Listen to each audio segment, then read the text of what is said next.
Hi, Tracy Hugelmeyer here from VintagepreneurUniversity.com, where I help vintage sellers start, grow, and scale their business on Etsy. I also own my own vintage business, Rustic Eye, that I've had on Etsy since 2013. And today I'm going to show you a fun little hack for managing your orders. Okay, so here I am in my orders and shipping, and you can see right here at the top that there are different categories that you can add to place your orders into. Now, they automatically show up in new and they automatically go into completed when you're done, but you can create additional folders here so that you can organize how you work your orders that are new and come in. So for example, I have categories with Printful. This is the vendor that I use to print some of my items.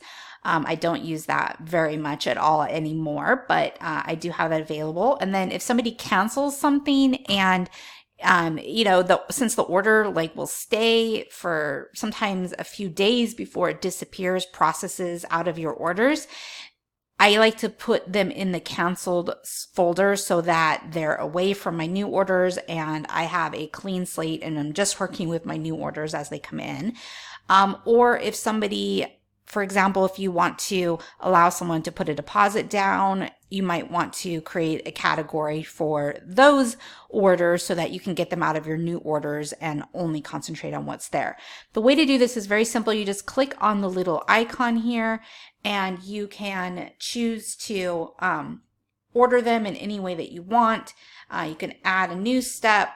They call them shipping steps. You can use it for that as well. Let's say that you are creating something, you might want to put in progress, for example, or will ship, in 1 week, or will ship in 2 weeks. Whatever your situation is, you can use this to customize how this orders and shipping section works. But you can put it however you want and then rearrange it however you want, and you're good to go. So then once you have your folders the way that you want them, you can easily move any of your orders to another folder. You just select it, click on Update Progress, and choose where you want to send that order. So that's just a little hack for you when you are working on your processes like your shipping process.